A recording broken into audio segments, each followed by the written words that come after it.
Supreme court ने कादियानी मलऊनों को पाकिस्तान में कुरान की मनमानी तशरीह और तर्जुमे की इजाज़त दे दी। सोचिए ज़रा, गौर फरमाइए।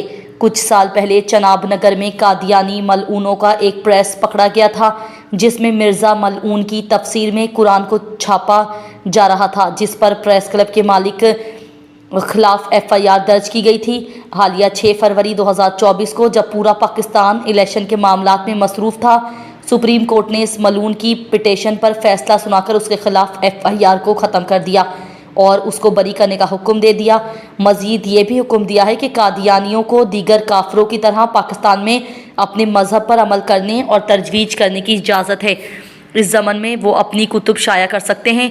दरअसल सोचें तो इस फैसले ने तकनीकी तौर पर कादियानियों को पाकिस्तान में मुकम्मल आज़ादी दे दी है, क्योंकि कादियानी मलऊन अपने मज़हब के दलाइल कुरान व हदीस की मनमानी तशरीह करके ही उखज़ करते हैं। अगर ये आज़ादी उनको मिल गई तो फिर उनको काफिर करार देने वाली शकों की कोई हैसियत क्या बचेगी। अदलिया के इस फैसले से अवामी हल्के कुल्ली तौर पर गैर मुतमईन हैं।